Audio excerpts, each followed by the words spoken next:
Now that's a damn fine game. You're good now. You're perfect. You're centered and one. Very zen. Cool. Got your Camp Crystal Lake shirt on. I do. Hey, Ben. Very fitting for the conversation we're about to have. For sure. You want to go ahead and jump into it? Yeah, let's do this. Okay. Well, we've already kind of gotten our small talk out of the way. So, hello and welcome. This is going to be a review discussion for the 2022 interactive horror drama by Supermassive Games called The Quarry. Joining me for this discussion is Late to the Party podcast host and producer, also my girlfriend, Nikki Jensen. Nikki, thank you for joining me today. Thank you for having me, Ben. Absolutely. Welcome back. This is our second podcast episode together. I was going to say, if you didn't watch our discussion of Until Dawn from last week, pause this video, don't close out on it, go check that one out, and then come back and resume. We did that episode in preparation for The Quarry, and it'll contextualize some things like gaming background and all that stuff. Yeah.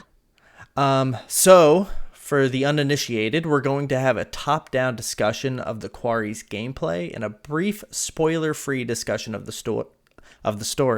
Then we'll dive into a deeper spoiler discussion of the story and give our thoughts on the plot, characters, and gameplay. And then we'll wrap up on our final thoughts and give the game like a basic review score. But before we get into the meat and potatoes, Nikki, I wanted to ask you, which did you enjoy more, Until Dawn or The Quarry? Oh man, I feel like I know what my heart wants to say, but I don't know. I don't know if I can say it. Do you want to know my take on it? Yeah. I think I enjoy Until Dawn more. I agree. Yeah. Okay. So we can get into we'll go ahead and dive in. And then, so for the people that are listening, this will be the top-down review discussion, no spoilers. And Nikki, I wanted you to know, I'm going to read through how the game functions, essentially. So feel free to interrupt me at any time with like a brief spoiler-free thought you may have. Okay. You know, if I talk about a gameplay mechanic or something and you're like, ooh, I have something I want to add to that, just jump in, cut me off. Do whatever you gotta do. It's podcasting. I get it. Okay. Sounds good. Okay, so The Quarry is a survival horror interactive drama video game played from a third-person perspective. In the game, the player assumes control of 9 different teenagers who must survive a night at Hackett's Quarry. Quick thought for me, I can't believe they have Brenda Song playing a teenager, but it's besides the point. I love it. Yeah. Well, why? Why do you say that, Ben? Well, because I assume she's older than us. She is. She's like in her early 30s. Yeah, but she was like a teenager when we were watching her on Sweet Life of Zack and Cody. I don't know. I just think that's pretty funny. Anyway. Well, you know, it makes me think of like very like 90210, very Glee. Oh, okay, yeah. Like that's so Hollywood is, you know, like 26-year-olds, like Euphoria, 26-year-olds playing high schoolers. Yeah. It seems right with me. And the power of video games can almost make anything happen. 100%. Yeah. But to continue, the player must make different decisions which can change the character development, the plot, and the relationships between different characters. All 9 playable characters may die by the end of the game, and each character potentially has 10 to 12 different ways to die. Supermassive expected the game to last about 10 hours, though early death of certain characters may cause the game to end earlier at around 7 hours. Due to the game's branching storyline, it has many endings, and at the end of a playthrough, players will be given different collectible... Wait. That's weird. That's a phrase.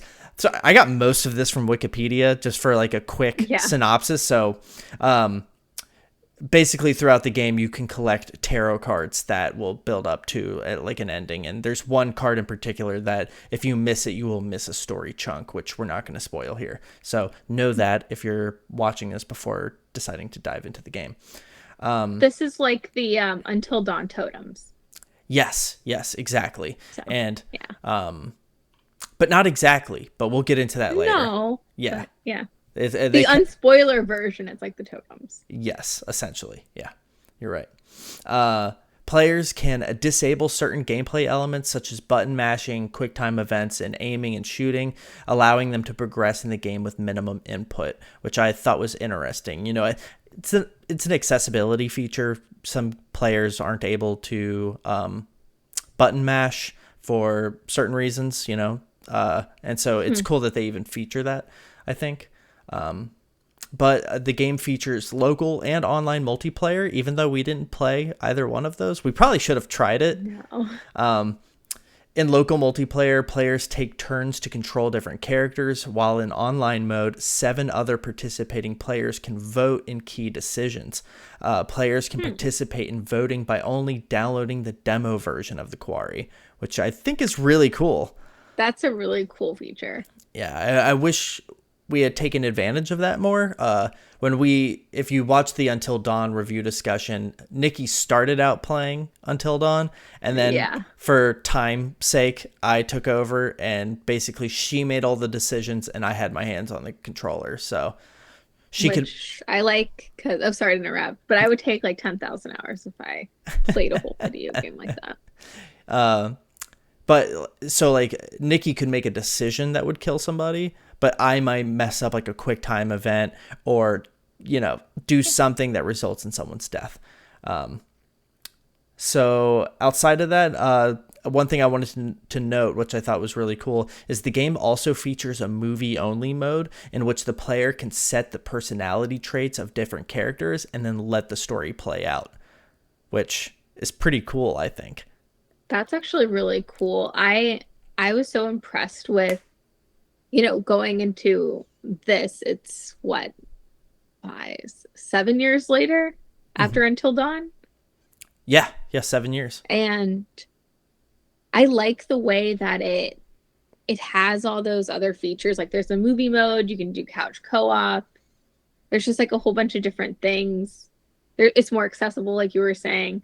So it just, I really do like that, especially for someone that doesn't play video games like myself. Like it's still a fun like horror movie essentially, or story. Yeah, like interactive, choose your own adventure style thing. Yeah, so I'm glad that they have a movie mode, because that's essentially like when you're playing, I'm just like in movie mode the whole time. So everyone should enjoy that.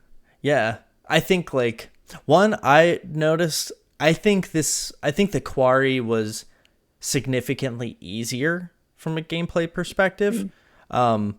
The QuickTime events were, once you realize that the icon they're showing you is not the circle button if you're playing on PlayStation, and it's actually the thumbstick and you have to move it in a certain direction. After that, it seemed almost too simple. But, I don't know, like, I guess the player could do things to make it more difficult. Like they could sit the controller down, and then when a prompt comes up, they'd have to like scramble to grab it and hit it, which could make the game more difficult, but I don't see too many people actually doing that. I think that the way that the multiplayer functions, in that you could vote on a decision,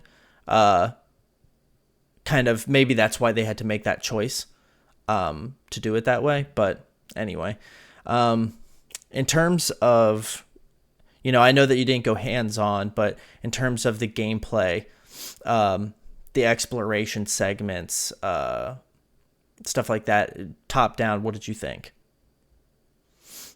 I mean, I think it's fun. Like the thing with these types of like this and Until Dawn, is those segments do create a lot of suspense. Yes. Which is good for a horror film. Like you want that, like you're creating your own suspense, essentially. Yeah. But like I didn't play it, so it's kind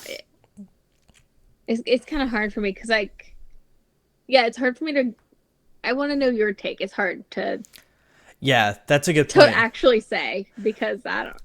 Yeah, in hindsight, at some point. Either we should have tried the couch co-op, or we should have traded the controller, just so that you had more of experience with that. And going forward in the future, we will make sure that you spend more time with the controller in your hands. I think, like I said, I think it's not as difficult to play. I did, there were moments that I think, I think I preferred the button mashing kind of segments. I preferred the moments where you have to hold your breath and like hold down X, as opposed to in Until Dawn, you had to like not move the controller. And it seemed overly sensitive in Until Dawn, where I would like, when I'm sure you remember seeing me do it. Like whenever I felt like a moment like that was coming up, I would sit the controller down on the table so that it would be perfectly still. Yeah, I don't know. I just feel like Until Dawn was a harder game than the Quarry, and almost arguably to a fault, the Quarry's too simple, and too easy to get through. But in terms of the gameplay aspects, like finding, in terms of the gameplay mechanics, I suppose, I think I preferred totems over the tarot cards. Without getting too deep into the tarot cards, I found them like oddly intrusive to the experience. So in Until Dawn, you would visit the psychiatrist, and you would kind of make these choices or decisions that would kind of like either color your perspective or gauge you to see how you think of these characters, to kind of corral your thoughts on them in a way I thought was really helpful. And then the totems were completely separate, and they would just give you glimpses into the future. Where in the Quarry, you would collect these tarot cards, and then instead of seeing like a psychiatrist, there's like somebody that can read tarot cards, and I won't spoil it for you, but those moments, like if you missed collecting a tarot card, you wouldn't have the option of seeing what that could potentially grant you, which is fine. If you didn't find a totem, you wouldn't see the future in that regard. But even if you found both tarot cards, you can only make the choice to view the future for one of them, not both. And so there was that. And if you didn't find it, just the way that they presented the readings of them, like if you didn't find it, it was like the game was telling you like, oh, you missed out, instead of like you just didn't find a totem, so you don't know that it's even there. And we were so frustrated that first time where we couldn't do anything essentially. Yes, because you didn't know to find the tarot card. Yeah, after the first chapter, we were like, wait, so there was a tarot card, we just missed it, and we didn't even know that they were there. And that felt weird. Yeah. I don't know. There was that. But in terms of outside of that, nothing game breaking. I didn't experience any like major issues in that regard. But brief thoughts on the story. I'll kick it over to you, because you kind of sat back and watched it like a movie. So without getting too spoilery, what did you think of the story? Okay. I really enjoyed the story. Overall, I enjoyed it. There were totally moments where it kind of lost me, but I like where it was going initially. Like if we're comparing between this and Until Dawn, I think by the end, and I know it's kind of, there's always different outcomes, but I just feel like at least our outcome with the Quarry, it wasn't like my favorite. Yeah. But the beginning is so strong. Like up until like the 8th or 9th, what you call them, chapters. I was glued, and then it kind of lost me. But I do like the initial premise a lot. Yeah, when they all get separate. Yeah. Oh, go ahead. Oh, I was gonna say, I think the beginning, like before the splash of like the Quarry, the intro, is so good. Like I really Yes. think the two characters they focus on and set up this predicament is really interesting, and like I almost want to say like expertly done, like movie, like Yeah. feature film style setup, which was really impressive. It's just, I think it's something that happens with these kind of like choose your own adventure interactive style games, is that depending on the choices you make, your ending is like hinges on that. And sometimes that results in an ending that feels like the wind got taken out of its sails along the way. Hmm. And I think the ending felt a little abrupt. Yeah. I think also it must be very difficult because there's so many characters. Mm-hmm. And where, like, initially, like, the moment I started losing, like, interest, or just, it was hard for me to, like, feel or remember certain characters because we'd go these spans, we never see Emma, or not to get too spoilery, but we'd never see certain characters. Mm-hmm. And there was way too many gaps Yeah. that it wasn't compelling story-wise. Yeah. But then it's a video game, so it's hard Yeah. to really like critique it for me. Totally. You know, outside of the story, I think in terms of the game's visuals, I was really impressed by how well certain characters looked and how well their capture was done. But it Brenda looked, Song. Brenda's song looked amazing. Like Hmm. so good. They pulled out all the stops for Brenda's song. And I think Ariel Winter as well. It's just Yes. when it was like there's this weird dichotomy between certain performances though, where like a character like Ariel Winter's character beside Emma's character, who I'm not sure of the actress's name off the top of my head, Not sure. but her motion capture didn't, like the way her like face was animated didn't seem as high quality as Ariel Winter's, and it like, I don't know, felt like shortcuts were taken, or maybe certain actors had more time in the studio doing motion capture than others did. And so like weird sacrifices were made to make it work. I don't know what that was. And then the the way the water is That was rendered so bad. is So bad. atrociously bad. Like PS2 levels of bad. I I don't like play video games a lot, Ben, Mm-hmm. but I know that was bad, and that's like you were saying, like early 2000s bad. Yes. Yeah, like I I can't believe it's as bad as it was. And the only thing I will say aside from that, and then on the audio side, things were really good. Voice acting was good. The quality of everyone's voice acting was really solid. But the soundtrack was, and we tried both. There's like a streamer one with copyright free music. Both are egregiously bad. Like, don't match the tone of the game.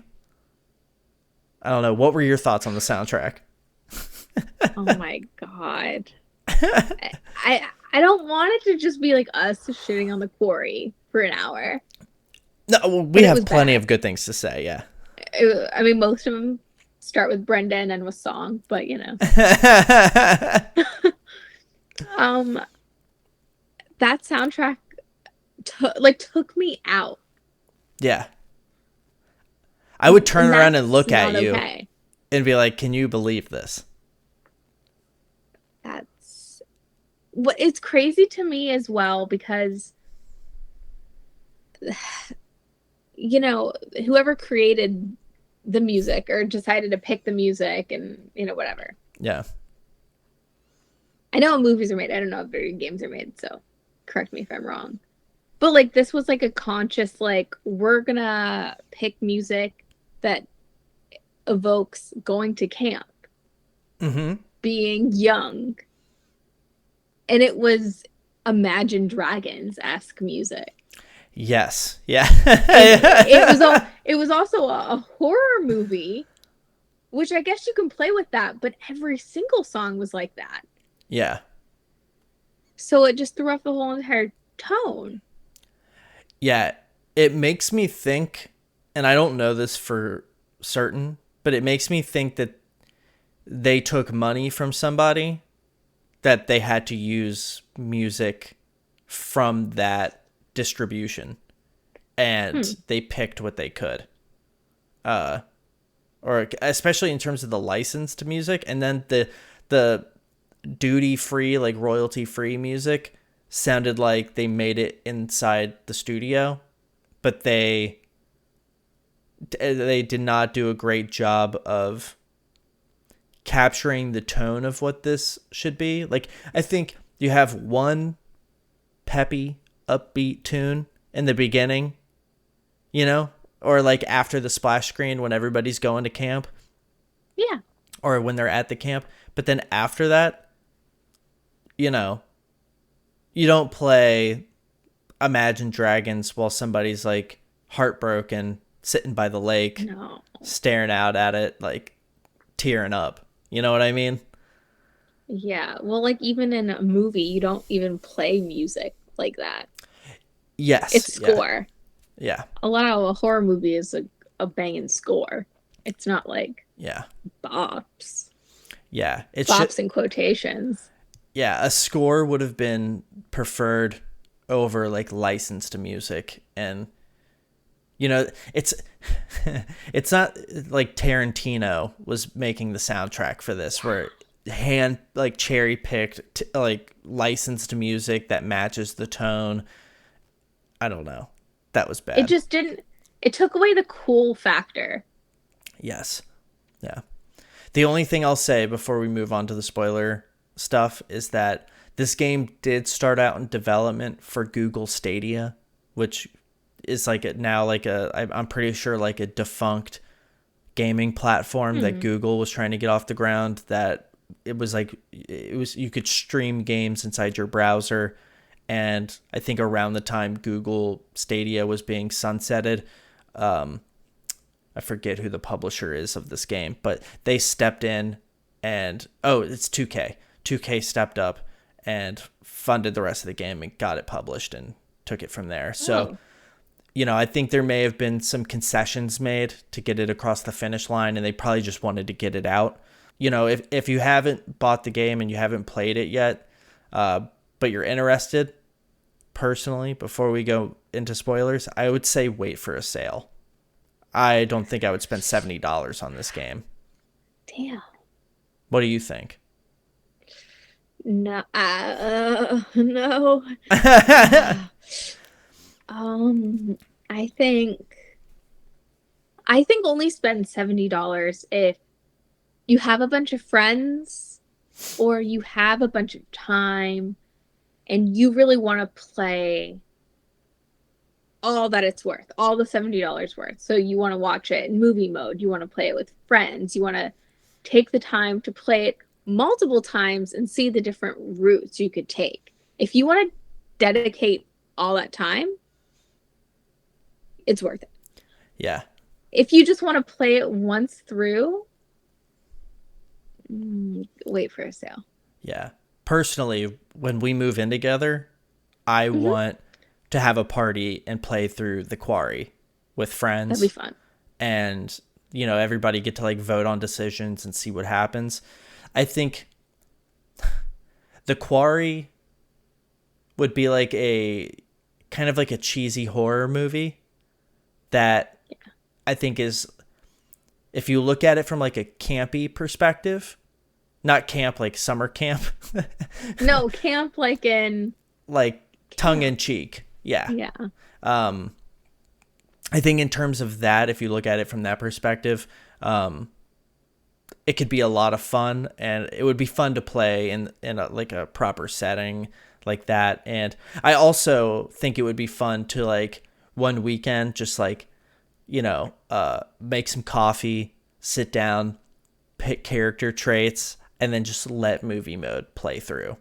Ooh, and that'd be watch fun. and watch it like that. I wonder how long it takes to watch it in its entirety that way. I'm actually really curious about the movie mode, um, because I don't know what choices they're gonna make, and what's the like not intent like kind of intended story. Yeah.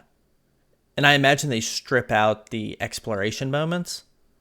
I would hope so. That's not a yeah. Yeah, and they probably just give you all the tarot cards and it just turns those into like tarot card readings. But Um, well, oh, I was just going to say yeah, this video game is not camp.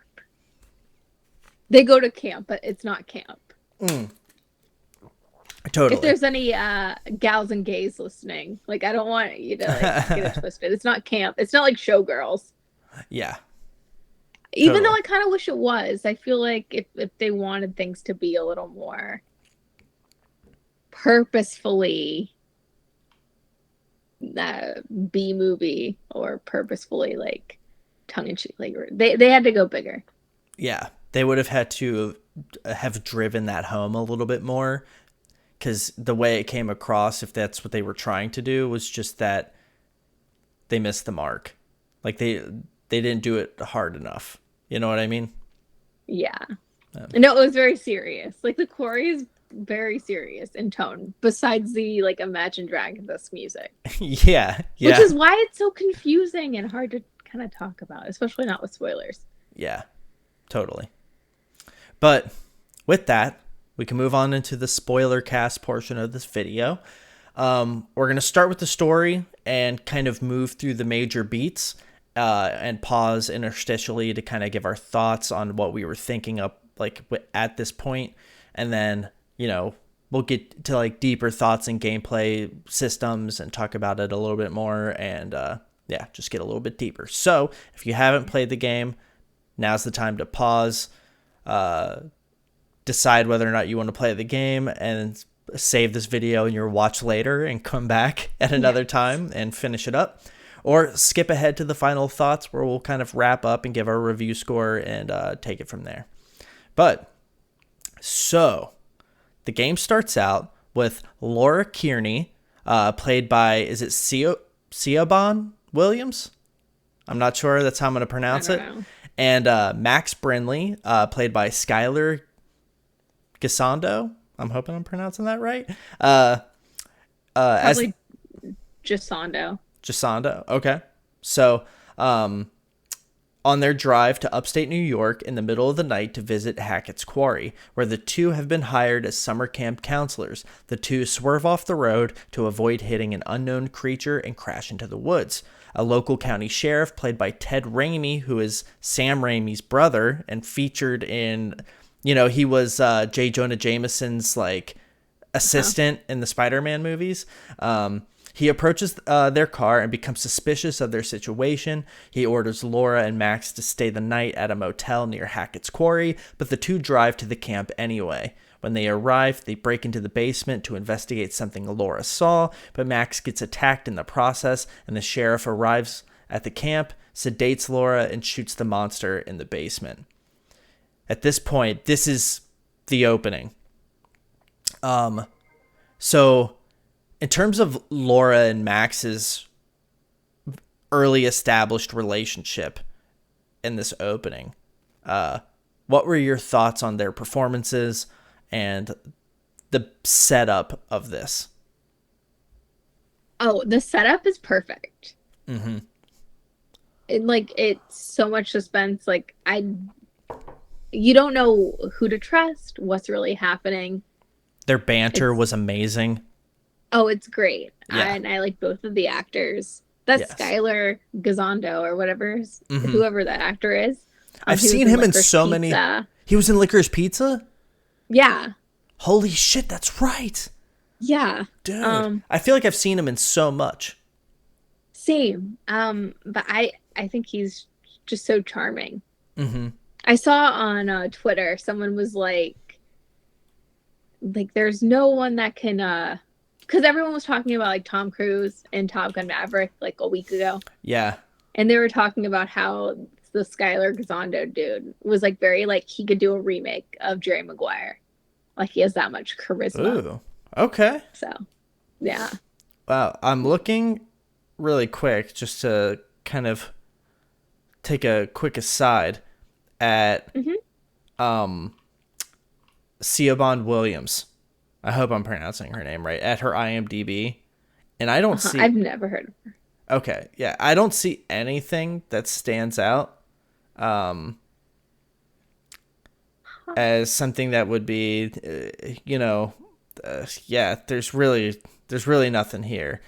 She was in a show called Sacred Lies, um a TV series called Deadly Class, um the Van Helsing TV series. She was also in Beyblade Burst. So yeah, nothing. She seemed familiar, but yeah, I guess I don't know who she is or where she's from. Yeah, I've never seen her before in my life, but I liked her. Yeah. The introduction of Ted Raimi as the local county sheriff. I'm kind of blanking on his name. Oh, Sheriff Hackett. Um, Yeah. Is his name Travis? He looks like a Travis. his name was Travis. Yes. Yeah, Okay. Travis Hackett. Um, I'm and like, Homeboy looks like a Travis. he does look like a Travis. Uh, I honestly like in terms of like performances, I think he's one of the standouts to me. I agree. Difficult to read, um, but also like had something to hide and was like pretty Mhm. good at hiding it. But his his character, kind of like his like true character, you would catch like glimpses of it, and I'm kind of amazed at how well that came through. Um, Yeah, I remember one of the very early decisions when you chose to lie to him in the beginning. Uh, because I feel like the girl would lie. She seems like that character. yeah. Yeah, no, she seemed, yeah, it was like to lie to the cop immediately is a very teenage thing to do. And, I just, like, it highlighted a moment where, like, you and I play these games in two completely different Mhm. ways. Where, Yeah. like, I play every character as myself and No, go, not me. and you go, this is how this person would act, and this is how, and which I think is the right. Well, there's no right way to play the game, but I No. think that that's a more interesting way to play the game. Whereas I'm like, oh, be forthright. It's the cop. Like you don't want to give him a reason to not like you. And cops get lied to all day, every day.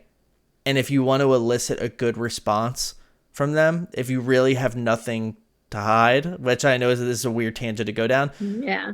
like being forthright I've always been rewarded with that, and maybe it's my white privilege, I don't know, but like every time I've interacted with a cop, me just being like, hey, let me just cut to the chase. This is what's happening. This is what's going on.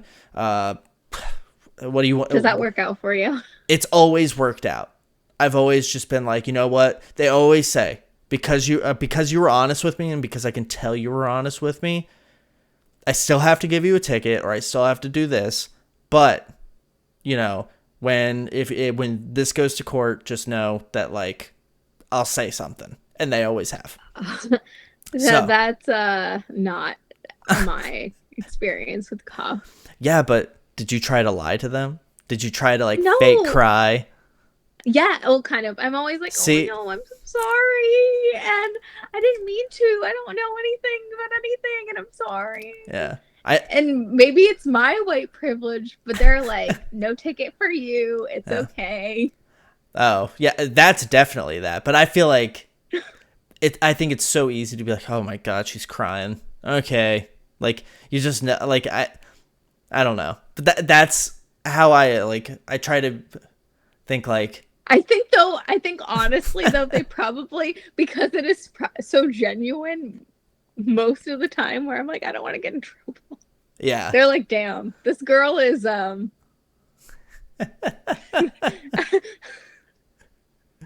She's you know what struggling. I mean? Yeah, yeah. She's fragile. She's having a day. Yeah. But She can't handle jail, yeah. obviously. But I did appreciate that, like when you lie to him, he knows you're lying. You know, Mm-hmm. like a cop knows when you're lying. They get lied to all day, every day. They know when you're lying. And when you lie to him, he kind of like, okay. Like he But knew girls love to immediately. lie to cops. Yeah. Yeah. Well, you played it right. I think you played it right. And even how the story developed later on, which we'll get to, that served well. Now, when we get to the basement, the storm shelter at Hackett's Mm-hmm. Quarry, and you know, was it Laura? Yeah, Laura sees something inside, and they decide to break in. The whole Mm-hmm. time I was like, "Oh my god, don't save Yeah. whatever you think is in there. Why are you trying to save it? Just leave. Go to the motel." But if they had done that, the story wouldn't exist. So, um, you know, at this point, did you have any idea what was coming? No, Yeah. not at all. And that's why I liked it. I was so like I was like I had no idea. Yeah. I So, yeah, that was like the premise got set up, and luckily I had no spoilers going into this, so I had no idea what the threat was going to be, whether or not we could trust uh Ted Raimi, yeah. his character. And so like after this I was like excited to continue, and that was really cool. All I knew was that like I was like, "Oh, we should probably trust like Officer Hackett, Hmm. but Laura is not." So play it like that. That was Yeah. my thought process. To be fair, I thought it was weird that he like sedated her. Hmm. And I at this point, as much as I was like, don't lie to this guy, I was also like, we can't trust him. That's what I was thinking.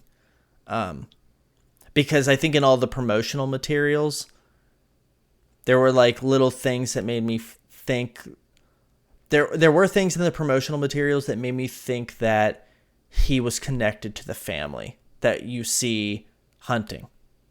Hmm. There was like a line about like, your family, uh like sometimes like your family is going down a road and you really can't do anything but like just kind of like try to mitigate it. I can't I'm paraphrasing and I forget exactly what he was saying, but I had an idea based on that he was connected to the family, but I didn't know if we could trust them or what was going on. And um it elicited the same reaction that you have to The Stranger and Until Dawn, where you're like, Hmm. who's this weird guy? You think he's the threat, you know?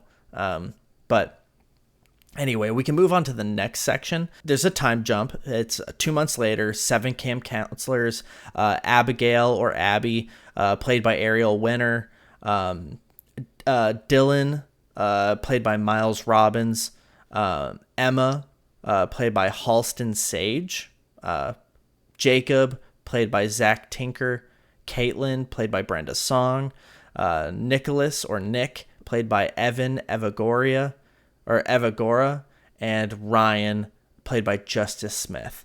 They prepare to leave Hackett's Quarry after a summer of fun, being camp counselors, and they become stranded after their vehicle is sabotaged by Jacob, who wants to spend more time or one more night with his summer fling, Emma. The camp's owner, Chris Hackett, played by David Arquette, asks them to stay locked inside the lodge for the night and leaves them, telling them he will return with help in the morning. The group decides to instead throw a bonfire party and play a game of truth or dare. During the game, Emma is dared to kiss Jacob or Nick, Abby's crush. Emma chooses Nick, prompting Abby and Jacob to storm off. Emma runs after Jacob, and Nick runs after Abby. Hmm. Thoughts? Starting with, let's run through our thoughts on the characters and how they're set up and introduced. Sure. Let's start with Abby, Ariel Winter's character. Hmm. Personally, one, her motion capture and like the voice acting, she nailed it. And I think Hmm.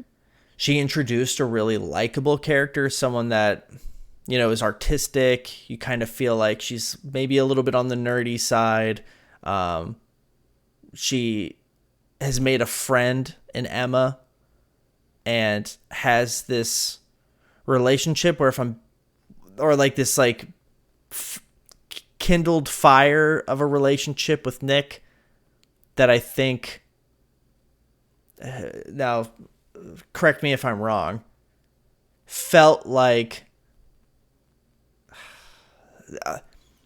she was pining for him all summer and he was kind of aloof and not really paying that much attention to her, but also kind of liked her. Yeah. But maybe some superficial shit was getting in the way. What did you think? No, I agree. I think Ariel Winter did a great job with Abby. Mm-hmm. And like I get her in the story. I mean, I'm a little indifferent to Abby. I'm gonna be honest. Like I think it's because she is not the character that I relate to. Oh, like okay. I've had friends that are like her. I can't relate. Yeah. I've known so many people like Abby that it's kind of, they nailed it in terms of her character. I thought she was like a standout and like a very realistic, grounded character. I think so. It's just, yeah. It's like, it's one of those things where I just like, Yeah. So we can talk about the character that I think you relate to the most. I don't know which one you're gonna say. Emma. Oh. I think you relate the most to Emma. Outside of like the vloggy, like she's a vlogger kind of thing, but like her sensibilities, her kind of like stir the pot kind of attitude, I think you relate to a little bit, or at least like there's maybe like part of you that like just likes that energy and like wishes you had more opportunities to be like that sometimes. I mean, in the day-to-day, I don't. I've definitely been that person, like at the bonfire when Emma kisses Abby's crush. Yeah. Just to stir the pot. I've done things like that. Yeah. I have. And it's not right, but Yeah. Whatever. Hey. But I do relate to her because, well, also like in this scenario, I'm not gonna be good at anything. No offense to myself. Hey, no. But But I know how to wear a crop top, and that's what matters. Right? Yeah. Well, in terms of Emma, like we commented on Abby's like motion capture and voice acting and everything. I think Emma's voice acting was fine. Yeah. But her motion capture, like her face capture, was like not good, and juxtaposed to how good Ariel Winters was for Abby, it was kind of jarring and like, what is happening here? They did her so dirty. Yeah. Because you can tell that the girl who plays Emma is a very pretty girl. Yeah. But like, and I know we've been talking about this a lot, like off camera, but like the teeth, again with this one, are like very like uncanny valley. But with Emma, she's like the worst because there's moments where like her mouth is moving and her teeth are being all creepy and whatnot. But like, it's like not, I don't know if like synced up is the right word. Yes. But there were just things off. Yeah. She looked like a real doll. She looked like they put a mask of, what was the actress's name? Halston Sage over top of a robot. Yeah. With like a wig and a crop top. Like she definitely did look like like Whitney Cummings. Yes, yeah. Like robot bear claw. That's who she looks like. Yeah, no, totally. That's exactly what it looked like. Yeah. But aside from those two, Dylan, played by Miles Robbins, who we found out is Susan Sarandon's son. And I guess what, Tim Robbins. Tim Robbins. Yeah. Yeah. I almost said Tony Shawshank. Robbins. No, not Tony Robbins. Early on in the game, I commented to you, like, I don't think I've seen a more unlikable character in a movie or video game before in my life. Like, even villains. like are more likable than this guy. And just because of his like kind of, and maybe it was how we were playing Dylan, Maybe. but he just seemed like, I don't know, just like almost had no redeeming qualities. Like he complained, he rubbed people the wrong way, he was like inflammatory, and just like looking for an out all the time. And like being antagonistic, and like clearly like when something was like bothering somebody, he would like bring it up. It's like, dude, lay off. But the only other thing I would note about him is that I'm pretty sure he was in the the 2018 Halloween, like not reboot, but like sequel that like retconned all the past. I think he played the boyfriend that like goes out into that garage and like sees the motorcycle and like takes a puff off a joint and is like, sick. Yeah. He was. Yeah. Oh yeah, and the little kid was like, they're gonna kill you, Dave. But yeah, Dylan's character I did not care for at all. Even at the end. I agree. He's very unlikable. And I don't know if that's a performance thing or a script thing. Or a choice I do thing. think it, or a choice thing. I think though, no matter what we would have chosen, I don't think that would have changed it for Dylan. Maybe for some other characters, but I don't think, because they set him up a certain way. Yeah. That's what I noticed about these characters versus Until Dawn. Is like, even though we do have choice in their actions, they're not as terribly far off. Yeah. Choices. So I feel like it's more clear, like who these, like what kind of direction they're going. Yeah, the almost caricatures of them. I would say so, but I think like this is what like a lot of people do nowadays, like just in movies too. And we've talked about this a lot, but like I feel like there's at least a couple characters in every TV show, movie, video game nowadays where they're like, it's very helpful when you're writing characters to be caricatures and not like a muddled mess. Like I know people are complex and nuanced, but it doesn't like, you have to move the story along, and in order to like be affected by characters or like buy into a lot of things, you have to kind of set up them in a certain way. And I feel like with like a Dylan or even with like a Nick, you don't know who they are at all, and you don't care who they are at all because they're just like a muddled mess where you're like, oh, it's like a relatable thing because that's how people's friend groups are, or humans, but like it's not compelling. Yeah. Even when they try to introduce nuance to Dylan's character, like way later in the game, where like he just put that kind of abrasive personality on because it like kind of worked. It was like his summer persona. It was like almost like, so wait, like you chose to just be wholly unlikable for what? Like, Yeah. you know, that I just don't get, and I don't think I ever will. But we can move on. We don't have to. Yeah, Oh, we can move on. I am so sorry. I am so sorry for like going on a tangent. No, it's okay. We're kind of getting through the characters, and then we'll get back to the story. But let's move on to Jacob, who is kind of the jock. You know, he's got his summer fling. They wouldn't be here or stuck here if it wasn't for him.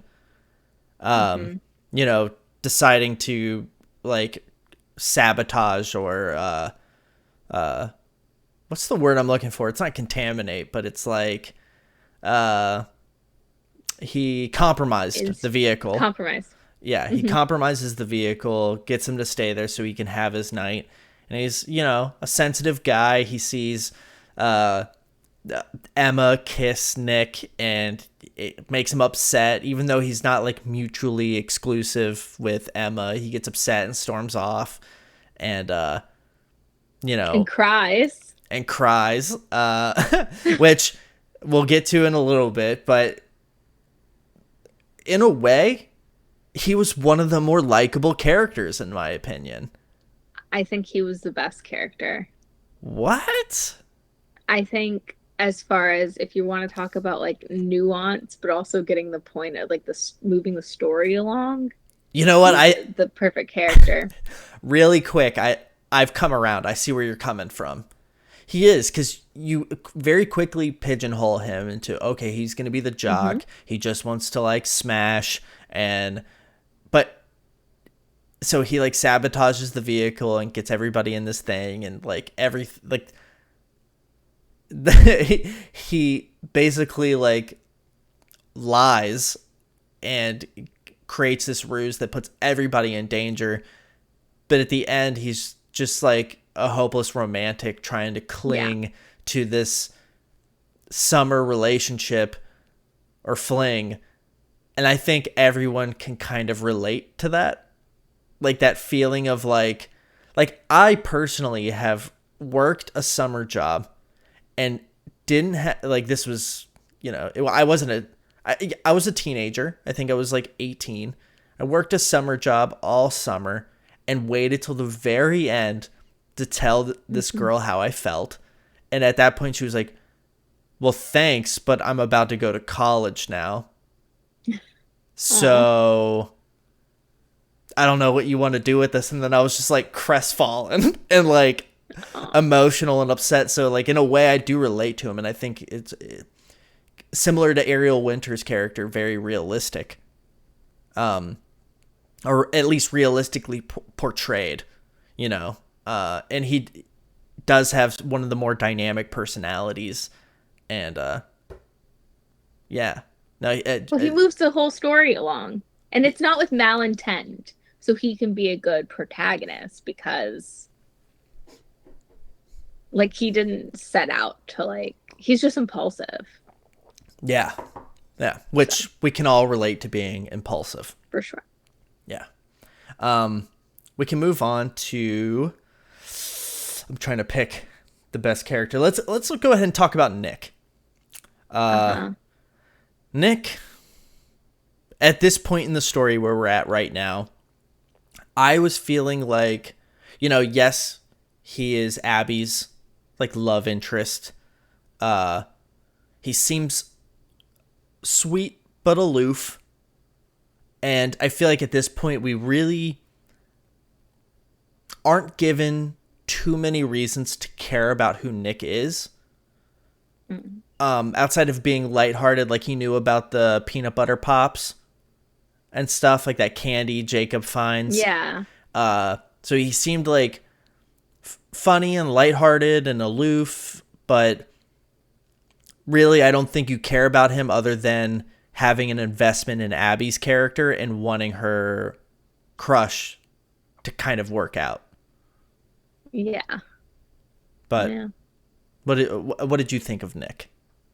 I agree. I don't know. I Nick is like a nothing burger to me. Nothing burger.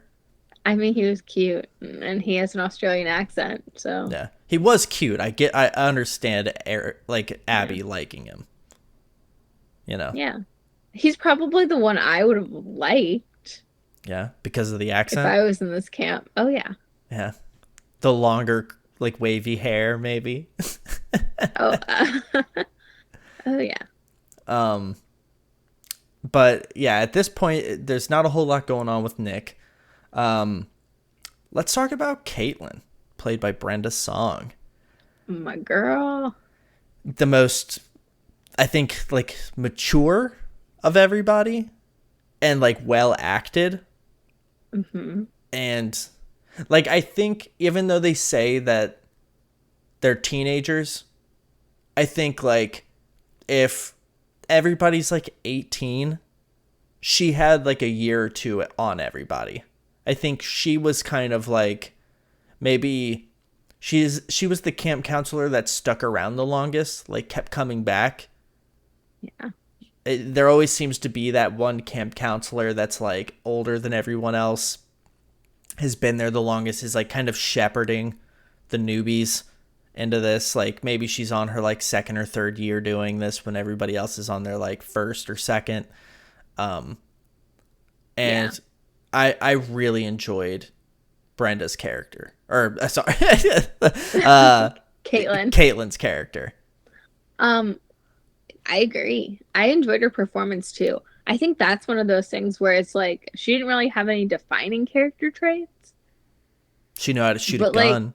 She was a go-getter. well, that's besides that. And You she know what I cuts mean? through the bullshit when everybody else is trying to bullshit. Sorry, I don't mean to cut you off, but like, I think she had defining character traits. Well, my point is, Sorry. no, it's okay. She is a go-getter. So I think in that way, I just don't like she's not like Emma's the pretty kind of like most popular girl in school, regulation hottie, and Jacob's the jock, and Nick is Australian. But like, they're trying to set up these tropes because it's supposed to be like a teen camp, like slasher movie. Yeah. Hers But I is feel less like defined. hers is less defined. It does not matter though, because you know who she is right away and you like her enough and you're in it, you're just bought in. And she acts very well. Mm-hmm. And she's one of my favorite characters. So it doesn't really matter. Yeah. To me, she was the Hayden Panettiere of this game. 100%.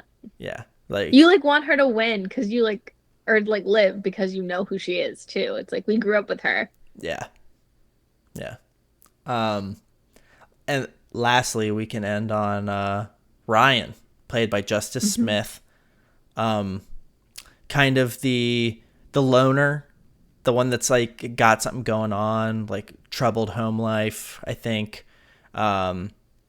He's listening to like a podcast in the beginning that like is about like a like almost like a true crime, like haunted thing about Hackett's Quarry. Has a close relationship with the camp owner, Chris Hackett.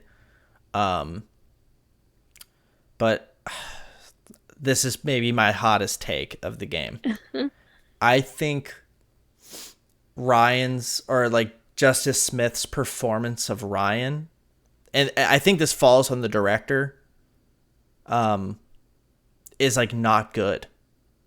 Personally, like I think he plays like this like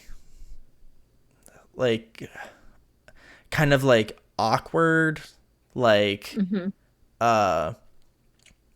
standoffish, like brooding kind of character that like personally, if I think you were going to do this character, play it more like Jamie Kennedy's character in Scream. Oh, that'd be perfect. He identifies what's going on because he's been listening to this podcast and he has insight that no one else understands, and he's trying to get everybody to listen to him. But he doesn't. It's the urgency. Yes. There's no urgency. And I feel like there has to be at least 1, 2, or 3 characters with some urgency. Yeah. And he's reluctant or just like apathetic. Like he doesn't care. But it could be how we played him. Sorry to interrupt. It could be how we played him. Totally. It could be how he played him, which makes it interesting to be like, okay, can I play this game in a way that makes these characters more redeemable? Which is interesting. It would almost make me want to play the movie mode just to like set and forget, like be like, okay, we played him like this. Yeah. Can we change these traits and will he behave differently?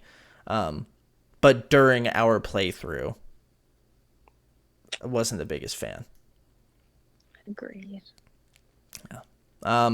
And before we continue going down this road, Chris Hackett, played by David Arquette.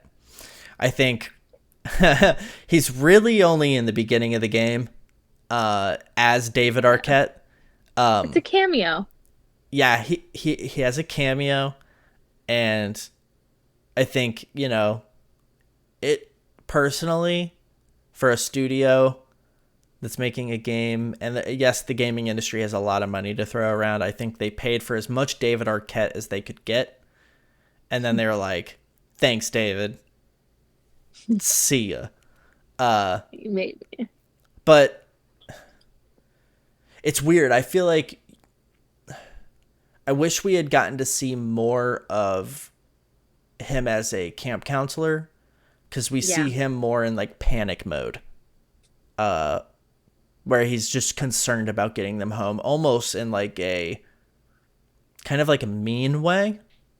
I don't know if mean is the right way to describe it, but what did you think about David Arquette's performance and the character of Chris Hackett at this stage? I agree. I don't know. I think it was like a glorified cameo, which is fine. I love a good David Arquette moment. So I'll take what I can get. I don't know. It could have been anyone. It was nice that it was him, but I agree. There wasn't a lot of I feel like if you get David Arquette, you got to do some David Arquette isms. Yeah. You got to like give him something, because it could be anyone. If, just something to make it seem like, oh, why is Ryan especially so in love with this dude? Why? Just, give us something to kind of I wish, like.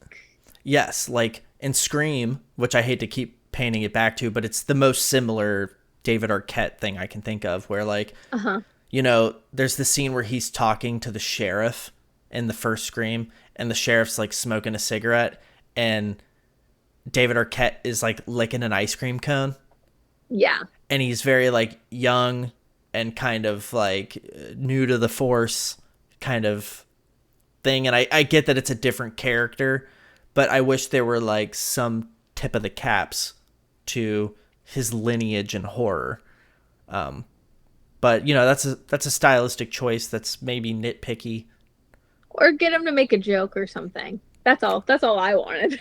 Yeah. Not just like, stay in the house. Promise me you won't let anybody out. Bye. Like, make a joke beforehand. Like, show him just like nudging someone or like ribbing someone, and then. Yeah. Like, don't touch my peanut butter pops. Yeah. Something. But something. Yeah. But we can move on with the story. So at this point, throughout the night, two figures named Bobby and Jedediah, Bobby played by Ethan Suplee, and Jedediah played by Lance Henriksen. These two characters stalk the counselors. Emma finds an upset Jacob by the camp lake. Jacob's crying in his feels. She invites him for a swim, and that's where we see the like terrible water. Yeah, he agrees to get in. And also, while this is happening, Abby reunites with Nick in the woods, but a monster attacks them and bites Nick. She sprints towards the others while screaming for help. Jacob hears Abby's screams and runs into the woods to help her, while Emma swims to an island in the middle of the lake where she is attacked by a similar monster. Dylan, Caitlin, and Ryan find Abby and agree to rescue Nick. They take him to the camp lodge to recover. Then Dylan and Ryan head for the camp's radio hut to signal for outside help. When the group takes refuge in the pool house, Nick's condition begins to worsen, which culminates in his transformation into a werewolf. Now transformed, he escapes into the woods. So at this point, we know what the supernatural threat of this game is going to be, which is werewolves. Personally, really quick, what were your thoughts on the transformation? Like sequence. Oh, I thought that was cool. Yeah, just the fucking explosion into a werewolf where everybody just gets like sprayed with blood. It's like, I like that. I like that. And because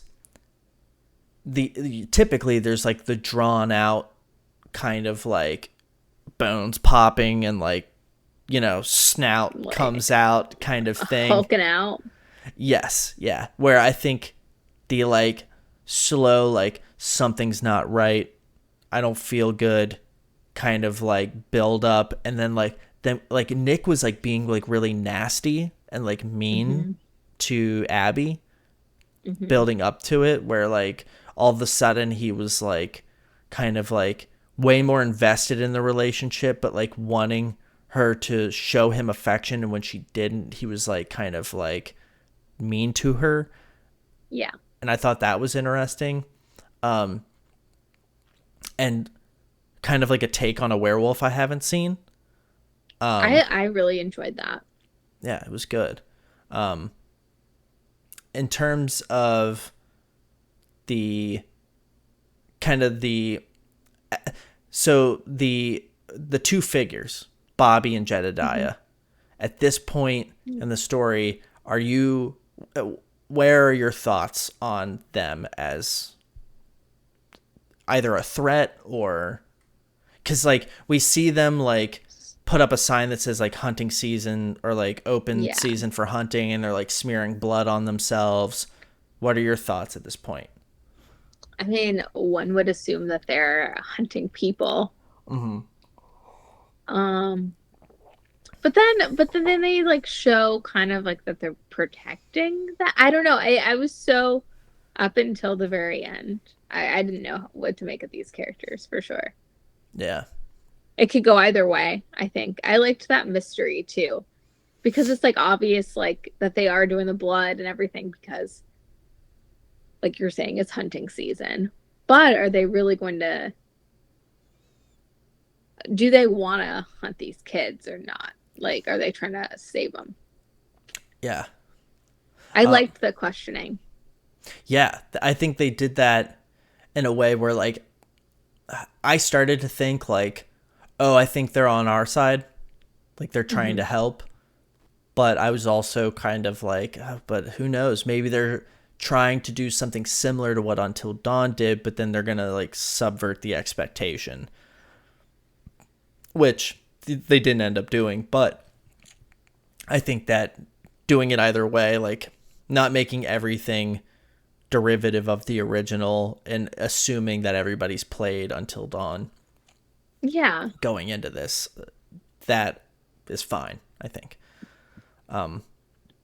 In terms of like Emma and Jacob's kind of relationship, I thought it was oddly like really realistic, and like her kind of looking at it like a summer fling, him being really caught in his feelings. Yeah. But like personally, like I think I kind of talked about this earlier, but Jacob kind of like wanting to seal the deal while she just wants to have fun. I think that's super realistic.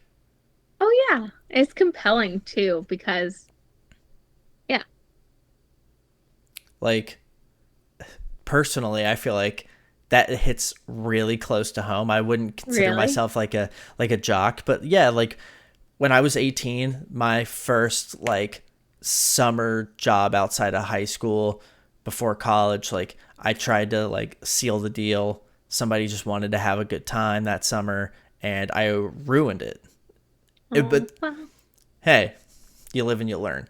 But I think that that is one of the shining moments for this game in terms of its storytelling, is that, you know, this very confident girl is like just trying to have fun during the summer and kind of like have this vertical slice of her life and then go back to where she her normal like her scheduled programming, Yeah. while he's looking at it like this is his opportunity to have like a girlfriend and go back home and like start building a relationship and seal the deal. I thought that was really interesting, and seeing him get like emotional by the lake, and even like she hasn't like completely lost all hope in him and or like for him, and is like, come on, like we're here, let's just have fun, stop crying. Mm-hmm. Come on, jump it, let's skinny dip in the water. What did you think about the relationship? Oh, I thought it was very cute. Like you were saying, I think it's very realistic. Like I've been both people, but No, I was very compelled by their relationship. And it's one of the ones where you're like, I wanted to get, I wanted them to get together. Yeah. Yeah. So I feel like they, towards the end, I hope I'm not putting the cart before the horse, but towards the end, I wish they focused a little more on them Mm-hmm. because that's a relationship I care about. Like Abby and Nick, I don't really care about. But Yeah. Emma and Jacob, the Yeah. will they, won't they, will she actually be like realize anything or will, I don't know. Like there was like potential for like an interesting storyline there for sure. Yeah, I think it's one of the I think my major issues with the game is that they set up these characters and their Yeah. stories, but then there's like this bigger picture going on that overshadows what these characters set up. And you don't get any conclusion, I think, probably because of where the overarching story is going. Then don't focus. Like you don't need that. Like they can just be random kids or focus on like a Emma and Jacob or little slices. Like Brenda Song's character was just enough. Yeah, You can kind of totally. do that with that. Like I don't know, it's not like necessary. I feel like this game tries to have their cake and eat it too a lot. Like we haven't even talked about the tarot lady. Yeah, that's true. Which we will get to. It's in the Okay. pipeline. So, um, outside of that, I think, yeah, we talked about the transformation. We talked about them running off. Um, you know, we didn't talk about, Abby and Nick go out into the woods after Nick kisses Emma and kind of like they have their moment where like, Abby shows some of her art, or yeah, Abby shows some of her artistic side, and Nick kind of shows that like he's like, oh wow, like you're really talented. I didn't realize like I was with you all summer, and this girl's like it's that aloofness he Yeah. communicates in this scene. But after they get attacked, we had Abby make the choice of leaving Nick behind after he gets attacked, which in a way, if I was making the decisions, I don't think I would have done that. Hmm. But it's one of those moments where I'm glad you were making the decisions because I think it ended up being for the better. How Because so? I think, not that Abby is heartless, I think she's a smart girl. And whatever attacked them, when she turns and looks at Nick, the state of him is kind of like, bro, you're donezo. I'm going to Hmm. get out of here. I'm going to go get help and we're going to come back. And if you're here, great. If not, better one of us than two of us, you know? I agree. And I also was playing it from like it could be unrequited love. I mean, I know he does like her, but he is so aloof. And I think if she spent all summer having a crush on him, she's not like in love with him. She has a crush on him. So she's not going to be a ride or die. Yeah. She's going to see this and be like, "Oh, I'm just a kid. Like it's every man for himself. Like, see ya. Like Yeah. you're a good idea. You're a cute little Australian boy, but like, Yeah. see ya." I totally agree. And that's one thing why I really enjoy playing games with you, is especially games like this, is that you make choices I wouldn't make. And I think because I'm more concerned with playing, you're sitting back thinking about these characters and the directions they could go. And so you end up making more thoughtful decisions than my impulsive, like, oh, I have to make a choice. Yeah. And that's why I think I tend to side with what I would think. Um, but But there's nothing wrong with that. I like that too. I wish I was more like that. I feel like that would be interesting if I ever let myself play like that. well, hey, maybe one day you'll have your hands on the sticks and I'll be making decisions and we'll Oh see how it yeah. goes. But But no, with me, I'd be like, no. And I'd do what I want to do anyways. well, we can start progressing with the story. Laura arrives. So this is Laura Kearney, Yeah. who we saw at the beginning of the game. She arrives at the pool house with an eye patch and a scratch on her face. Baller eye patch. Yeah, she really pulled it off. And she informs the group of what happened to her and Max.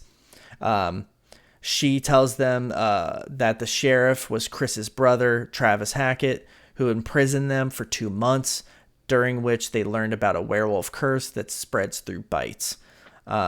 Laura reveals that Chris is cursed to become a werewolf every full moon and that he is responsible for infecting Max.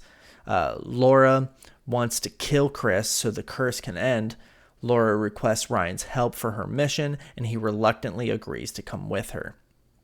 The two head towards the Hackett residence, where the matriarch, Constance, played by Lynn Shay, berates Travis for failing to protect the family. It is revealed that Jedediah is the family patriarch, with Bobby, Chris, and Travis being their 3 sons.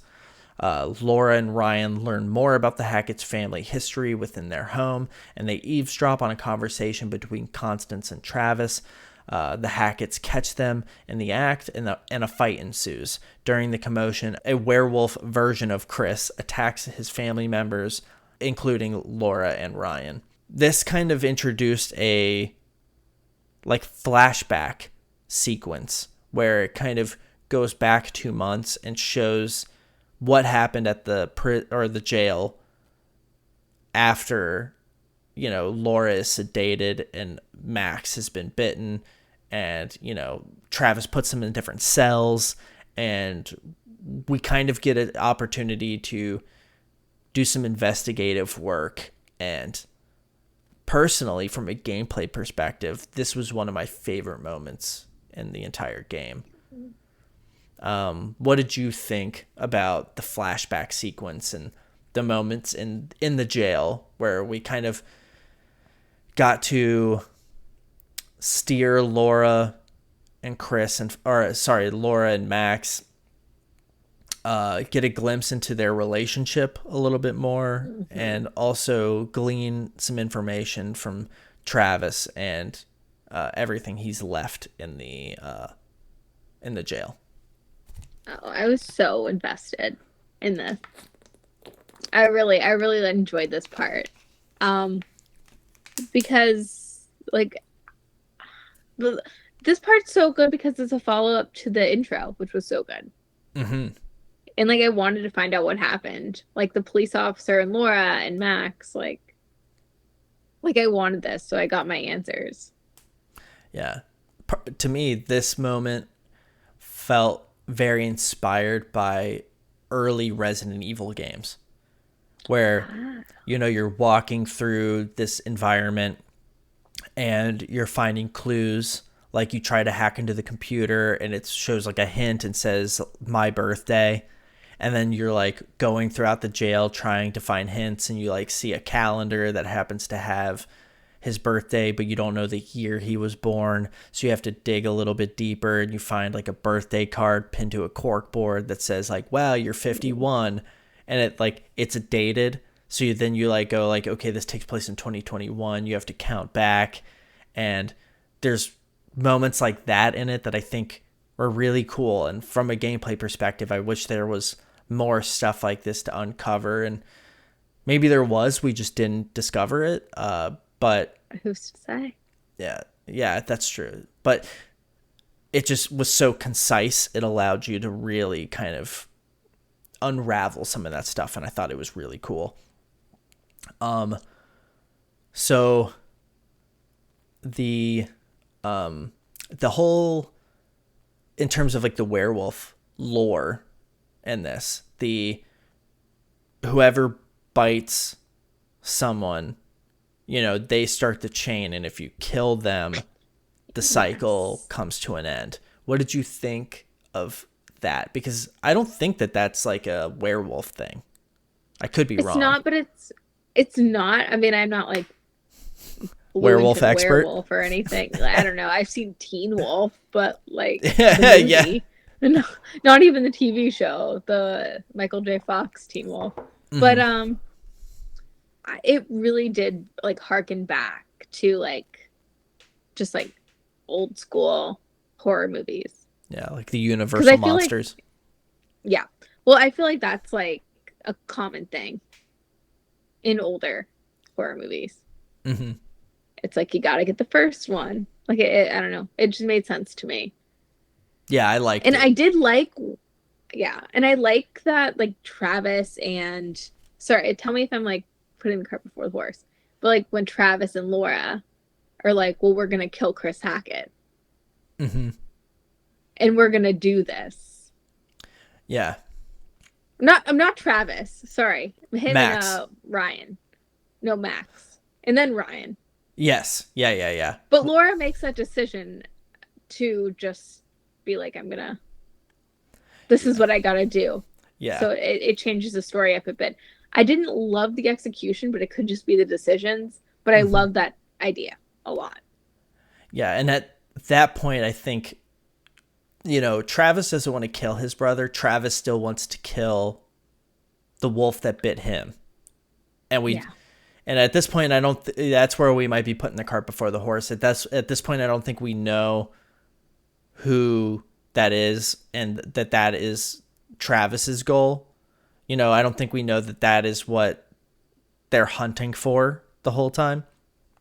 But you know, Max and Laura, at least like killing Chris is a means to an end. If they Yeah. kill Chris Hackett, that means they're in the clear and they can go back to living their lives and go home and not have to worry about Max transforming into a werewolf every full moon once a month. Um, so, yeah, they're trying to accomplish that.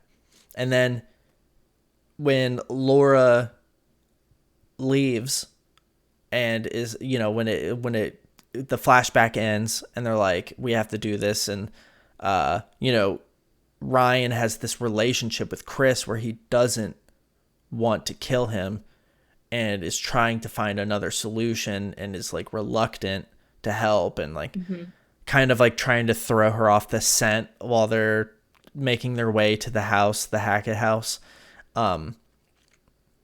And, we get there and we are introduced to Constance and we see that kind of moment where they're eavesdropping on that conversation and we find out that they're trying to protect these kids and help them, and they are trying to hunt down the wolf that bit Chris, and we don't really know where that wolf came from just yet, but I think at this point it kind of peels back the curtain on the family, and I think we see them for the first time in a light that's less threatening. But when Chris does attack them, because him and Jacob, because Jacob got he was out in the woods and gets like knocked out, or like I forget how maybe he gets sedated. I forget how he ends up like in his underwear after he gets out of the lake. He ends up in his underwear, trapped in a cage where Chris is also trapped in this cage that's like electrified. Yeah. And the power gets shut off and Chris gets out, and because like I think Jacob wakes up and Chris isn't there anymore, if I remember correctly. Mm-hmm. Yeah. And before we move too much further, at this point, personally, I was thinking the Hacketts are on our side. Let's try to preserve them. Like, let's try to keep them alive. But what were you thinking at this point? After we've eavesdropped on them, we found out they're trying to protect us and so on. Yeah, at this point, I was more like, let's just get the story to progress. And I guess I was totally still thinking from Laura's perspective of like, well, she wants to do this. Mm-hmm. So whether it works out or not, my mission is to kill them. A fight breaks out. And it says that Travis may reveal to Laura that the curse does not end with Chris's death. I guess that may, that part, the may reveal, might be a decision-based thing. He explains that the progenitor, I don't know, the beginning, the one that started all this is Silas Vorez, the son of the fortune teller Eliza, played by Grace Zabriskie, who has been guiding the player's choices in every chapter using tarot card readings. It says 6 years ago, the Hackett family traveled near the woods to visit a freak show. Chris's children, Caleb and Kaylee, tried to free the dog boy, who is Silas, by starting a fire as a distraction, but ended up burning down the whole sideshow. Silas bit Caleb when he was freed, and Caleb then passed the curse on to Chris and Kaylee. Laura, Ryan, and Travis can drive towards the same spot where Laura and Max crashed 2 months ago to kill Silas and end the curse permanently. The authorities reach the summer camp when morning arrives. Player choices, performance, and QuickTime events, and vigilance in finding evidence and clues determine the game's conclusion, as well as the public's perception of the deaths that occurred at Hackett's Quarry. So this all builds up to the end of the story, and I think this is kind of where everything else the game was setting up kind of gets overshadowed. But in terms of, I would say this is the point where all of our decisions start resulting in people's deaths. So we straight up murdered almost everybody in the Hackett family except for Travis and maybe Bobby. I don't remember if we killed Bobby. I don't remember what happened to Bobby. Yeah. We may have spared Bobby. But in terms of, the fortune teller and Eliza and Caleb and Kaylee and everybody, what were your thoughts on that involvement? Because personally, in Until Dawn, the psychiatrist didn't really have too much involvement in the overarching story. I think if you picked up clues, you would find out little tidbits. Yeah. But I enjoyed them roping the fortune teller Eliza into the story.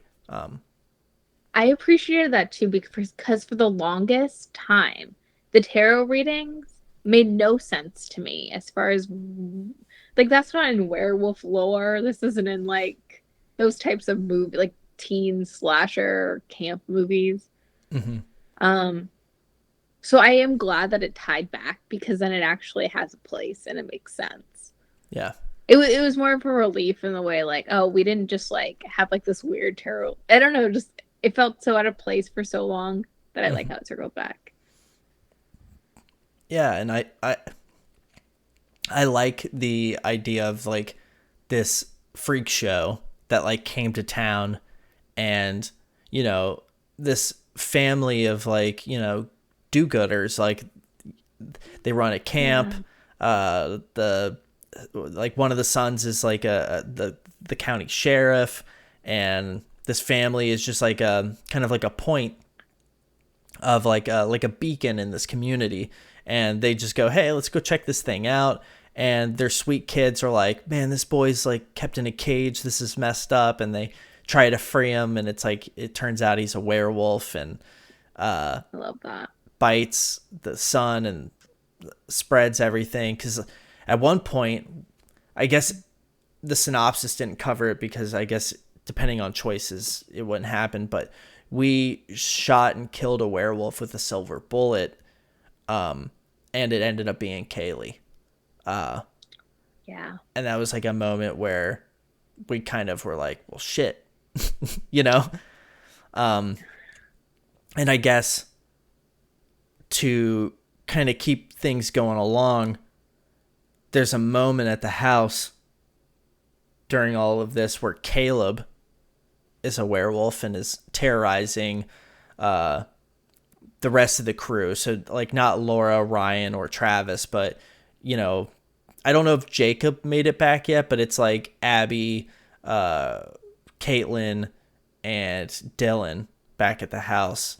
And unfortunately, the one death that I wanted to avoid more than anything, Same. yeah, is Brenda Song's character, Caitlin, got killed by Caleb due to a missed shotgun shot that I swear the flashlight was on him. And the spread was Oh my supposed to be God. amazing. You know, Brenda was like, be careful, the spread on that gun is wild. And Oh, what did you think when that happened? R.I.P. I don't know. I wanted her to live so bad. I know.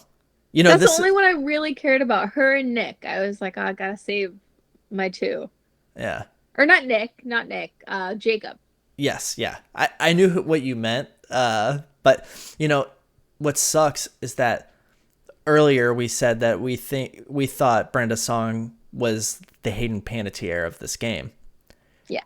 And this is this both games we lost both of them. We Hmm. lost Hayden and we lost Brenda. And these were the two, especially with Hayden, but this one as well, where it was like, don't fuck up, don't fuck up, don't fuck up. And then it was just like, no. Yeah. Yeah, what's funny is that, you know, we lost Hayden because of like a decision where like we had a moment to make a call. And this one, it was like a quick time, like the aiming and shooting Yeah. kind of thing that ended up like resulting in us Red. losing, yeah, one of our Sorry. favorite characters. But we get to the point where Laura, Ryan, and Travis drive out to the spot where Laura and Max they saw the what ended up being Silas in the road, and they veered off and crashed.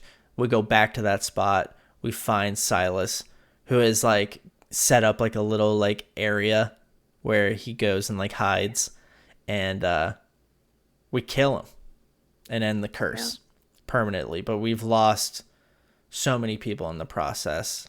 All the people. Yeah, but because we didn't, or because Brenda or Caitlin Yeah. didn't shoot Caleb, Caleb lives. He comes back. I believe Chris died, if I Hmm. remember correctly. So the family is just like in shambles. They've lost the patriarch and the matriarch, lost Chris and his daughter. So all that's left Hmm. are Travis, Bobby, and Caleb. And what this is where I found the story to end a little too abruptly. Is it's like this takes place, we kill Caleb, and then it's like, all right, we're done. Pack it all Yeah. up, There game's was nothing over. else. Yeah, that I thought was a little bit of a letdown. What did you think about the ending? I agree. It was just very abrupt. I mean, like, we did what we set out to do, Yeah, but then yeah, it was just very like nothing else after that. yeah. Um, in terms of the decisions that were made along the way, did you feel like anything? Did you feel like the choices that you made really mattered? No. That seems to be. But Oh, okay. Sorry. oh no, no, no, go ahead. No.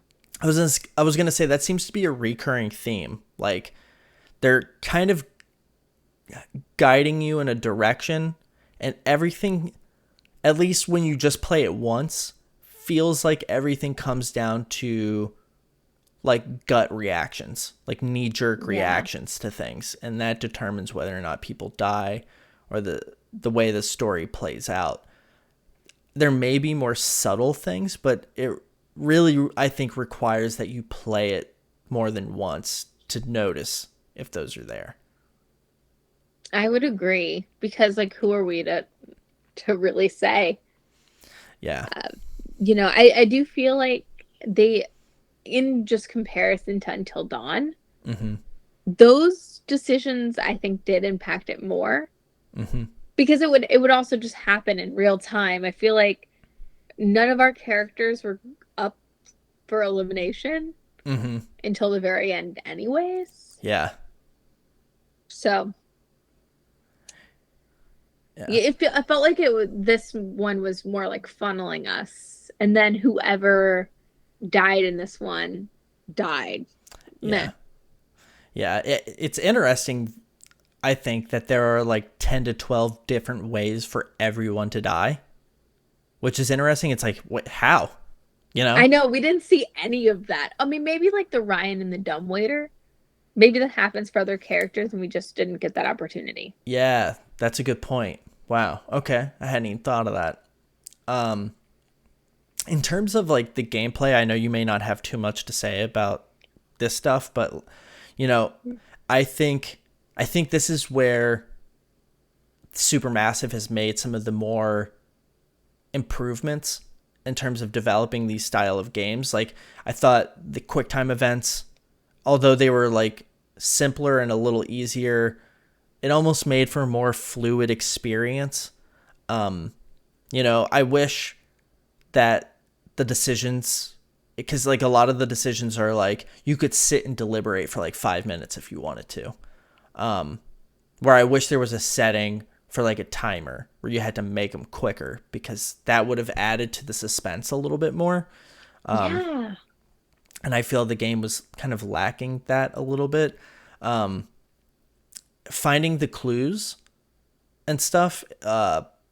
In this game, I felt like they added to the story a little bit more, and maybe that is where the more nuanced things occur. Like if we find more of the clues, we get a different ending. I mean, that is cool. Like I think finding the Hierophant tarot card, that gave us a lot of insight into Eliza and Silas that if we hadn't have found that card, we just wouldn't have known, which For sure.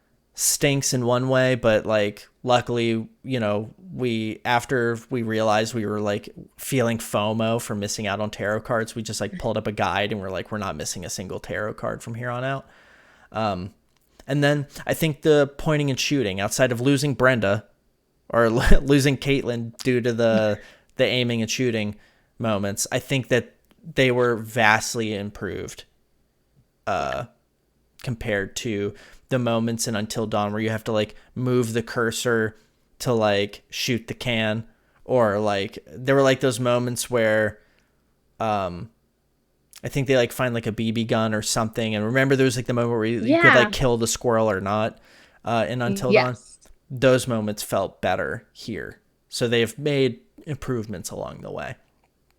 And they did the Dark Pictures anthology where they had opportunities to work that out. And I've only played the Man of Medan, but there's like 2 others which maybe at some point we'll circle back and play. Sure. I have other games in mind for us to play, but we'll get to them maybe eventually. So in total, we lost Caitlin, we lost Constance, we lost Jedediah, we lost Chris, and I think that's everybody. We lost 4 people. 4 peeps. Not that Yeah. bad. Not too shabby. Yeah. Whereas I think in Until Dawn we lost 2. We lost Everyone. Oh. we lost Jessica and Hayden in Until Dawn, I believe, if I Well, I remember was more correctly. invested in Until Dawn, I'm not gonna lie. Yeah. What did you think about so really quick, I want to add this. Once the player completes their first playthrough of the game, they unlock Death Rewind, which allows them to undo 3 character deaths in each subsequent playthrough. However, if the player pre-ordered the deluxe edition, they would have had the Death Rewind feature for their first playthrough. Oh. Yeah, I just, Huh. one, I don't advise most people pre-order a game until they have some idea of whether or not it's going Yeah. to release in a functional state, unless they have like confidence in the developers to put out a good game, and they're so interested that they're like when The Last of Us Part 2 is coming out, you're like, it's Naughty Dog. Oh, yeah. This game's going to come out in probably a good state. It's been delayed, so if it comes out after a delay and it's still broken, like, Jesus Christ, like, what happened? But I don't know how I feel about the Death Rewind feature. Like, I kind of like the permanence of, like, losing Caitlyn and being like, crap! Like, imagine if we would have just rewound it and kept her. I feel like that would have robbed us of that feeling. Something. Yeah. Well, and you could just play it again in a different scenario and kind of... Yeah. Every time make of it what you will. So I agree. Yeah. I think on a future playthrough, I don't even think I'll use it. No. You know, I feel like it's almost like having cheat codes or using like an action replay. It like almost breaks the game a little bit. I like that it's limited to just 3, but I don't know. I like it in theory, Yeah. but then in practice it does take away, I think, some of that magic. Yeah. You said something that I thought was super poignant. It's a horror game. Like, people have to die. Yeah. If everyone lives, it's not really a horror game, you know? Yeah. So agreed. I still stand by what I said. Yeah. I forget where you said that exactly. We were at the coffee shop and I took a break and you're like telling everyone, you're like, I want everyone to live. And I'm like, it's a horror movie. Like, why? That's you right. gotta kill some people or else it's just like a movie. Yeah. It's like a feel-good thriller, I suppose. Mm-hmm. Yeah.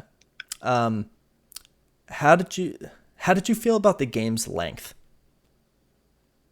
It was a good length. I think the length was very good. Yeah, and maybe it was because of our decisions that we were making, but there came a point where it just started trucking, you know? Yeah. And I was like, oh man, we're moving right along here. This is nice. Because it kept me engaged. I think any longer, like these types of games, also the ones where you're meant to play with friends, like normal people and not like super intense gamers. Yeah. How many opportunities before you're going to be over it? Let's be real. Yeah. So it's a good length, I think. I agree. I think at the $70 price tag, you know, that I spent for it, considering some of the replay value, it's just really like, outside of like the few opportunities where I think we'll get to replay it with friends, and maybe you and I one day will just be like, let's set and forget, like set all the personality traits and just watch it play out and see what happens just for fun. Like, I'm happy to have it in my collection, but you know, I think in terms of the game's length, some people might go for $70 getting 7 to 10 hours out of this, like $10 an hour. And like the worst case scenario might leave people feeling a little burned on it. But agreed. I would say quality over quantity, though. I think like if it was very good, no one's gonna focus on that. That's true. Yeah. Okay. But you're the gamer. I don't know. I'm just a man of the people. Yeah, no, totally. Well, you know, some people spend $70 on like a UFC pay-per-view and don't think twice about it, but that's what I was thinking of.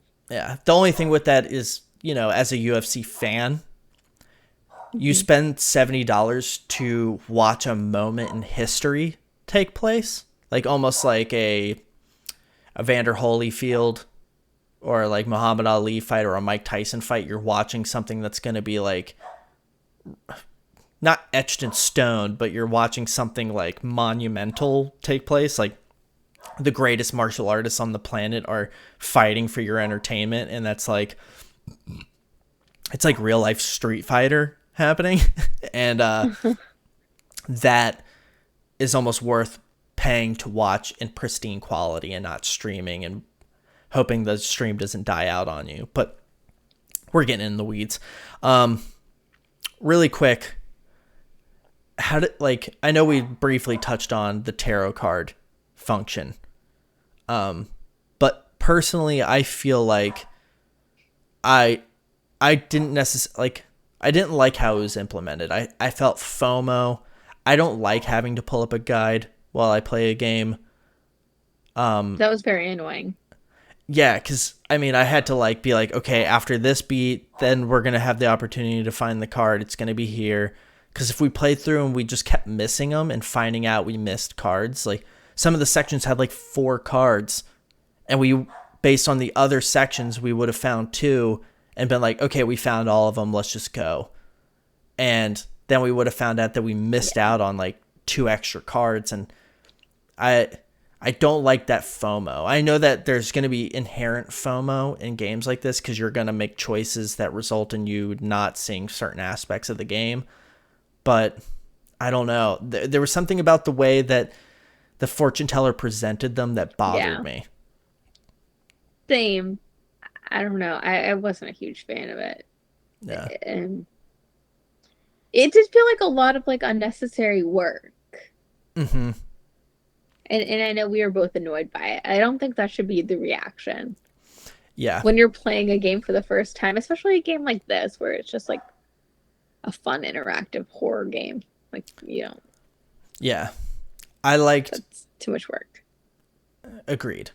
I liked finding totems and getting glimpses into the future and being able to kind of make decisions based on what you saw. And then the psychiatrist kind of corralling your thoughts and giving you an idea of like how you... It was like little... No, you're okay. It's like giving you opportunities to have little checks to ensure how you feel about these characters before you continue. Ben, why didn't they just set up the tarot lady like the psychiatrist and then us pick the cards just like we pick people in the psych office? Yeah, totally. That I don't know. That was a missed opportunity in my opinion. I understand wanting to blend the gameplay elements together, but I think they're better on their own, you know? And I know that if you find a tarot card, you aren't necessarily like a medium, so you're not going to pick up a tarot card and see into the future, you know? But I don't know. That's a Raven style. Yeah. I don't think I could pick up a totem and see my future either, you know? So. Also, though, Ben, the relation, why we're in kids in camp, why are we picking up tarot cards? They never established that. I mean, I know in the end, but like, yeah, why there was something amiss. Yeah, why would Eliza have left them all over the place unless in something we didn't find Caleb and Kaylee, or yeah, was it Kaylee? Like stole tarot cards and We like don't left. know. Yeah, we just don't know. So yeah, it did feel a little separate. Sorry if for the listeners, our dog is barking like crazy and there's nothing I can do about it. Somebody's outside and not coming inside. So What's up, Baxter? yeah. He's just, you know, he speaks Swedish, just borkin. Borka. Yeah. But yeah. He's trying to say that the tarot cards were not the move either. He's agreeing with us. Yeah. Yeah, that's true. Well, with that, we can move on to our final thoughts and wrap this on up. Wrap it on up. So currently, the Quarry sits at a 78 on Metacritic, and that's a 78 out of 100. I tend to sit on like a 5-point scale. I think 100's too many. 100's too many. It's way too granular. I don't like it. I think, you know, 1 is like miss me entirely. 2 is like below average. 3 is average. 4 is above average, but not a masterpiece. And 5 is like a masterpiece. And that doesn't mean it doesn't have issues, but yeah, you get it. So in terms of a 5-point scale, how would you rate this game?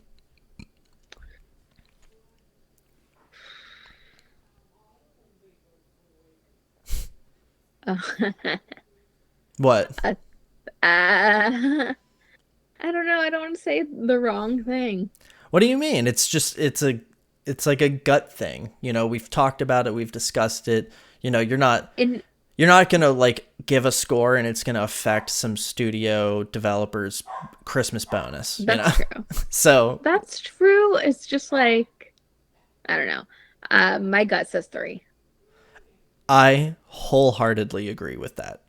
Really? Okay, Yes. phew. Yeah, no, you're right on the money. It's an average experience. It's not, you know, it's not doing anything spectacularly great. Hmm. Like I think that some of the visuals are really strong, even, but there's like the moments where it like, you know, some mocap is better than others. You know, the soundtrack, like the audio's good, but then the soundtrack pulls away from it so much. The story is set up really well, but then by the end of it, it kind of gets overshadowed. You know, or like, you know, the setup and then the ending are connected, but everything that kind of happens in the middle kind of gets overshadowed by those aspects of it. Yeah. And then in some of the gameplay aspects, like it does a lot of really cool things. Like it plays mechanically really solidly, but then like the tarot cards kind of distract from the experience. And you know, it's, yeah, I think a three, you know, it's not broken. We didn't experience anything game breaking, but it kind of just, it is, and it's good, Yeah. but it's not great, Yeah. and it's not a masterpiece, but it's good. The other thing, Agreed. I enjoyed myself, but yeah. yeah, cool. Is there anything you want to end on with the Quarry before we wrap this up? The Quarry is a very fun game, and I enjoyed playing it with you. Yeah, same. It was a lot of fun to play Yeah. with you. I really did enjoy getting through it, and at no point did it ever feel like a chore, you know, No. to get through it. So that was really cool. Not at all. One thing I do want to add before we wrap up is when the credits were rolling, I noticed that the Quarry makes use of Microsoft Azure technology, which is like a cloud-based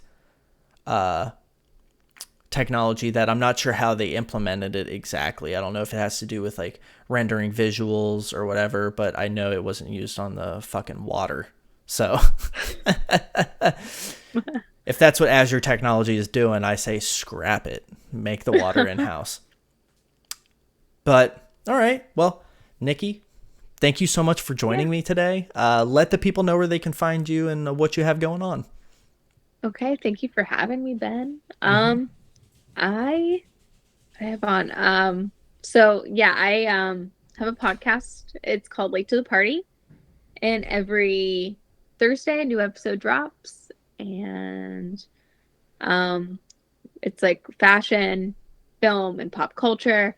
Right now we're doing we have movie club, and so for the whole summer we're doing a segment called Eat Pray Pod, a summer of Julia Roberts. So if you're a fan of rom-coms and America's Sweetheart, come over and listen to us. And it's on Apple Podcasts and Spotify and Google Podcasts. Yeah. You know, it's funny because typically I would be like, I don't care about Julia Roberts, whatever. But there's this like aspect to the podcast that I think makes it really great, and that you and your sister Bree are so knowledgeable about this stuff in the same way that like I care so much about video games that like I can like the enthusiasm that I would have talking about a game can be kind of infectious. And it reminds me of like when I hear somebody talk about something that I don't know about, but they're so knowledgeable and enthusiastic about it that that makes me interested. And all of a sudden I'm like caring about something that like normally I wouldn't think twice about. I think like even if people aren't into rom-coms and fashion, hearing somebody talk about it with so much enthusiasm and knowledge and granular memories about things is really interesting. And so I would say check it out, even if you're not necessarily into that stuff. There's plenty of episodes to go back through and pick something. And if you're a fan of Yeah. me, there's an episode where we talked about the Rob Schneider movie, The Hot Chick, that maybe that'll be your connective tissue to go back and check it out. For sure. Well, Bree and I, my co-host, were like permanently in the year 2002, essentially.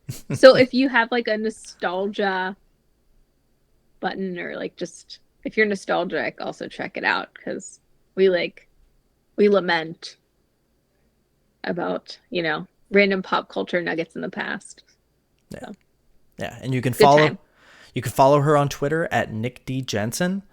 But yeah, thank you so much for listening. Again, if you enjoy review discussions and spoiler casts like this, you can show your support by simply subscribing to Hitbox Detective on YouTube and by following me on Twitter at Hitbox Detective.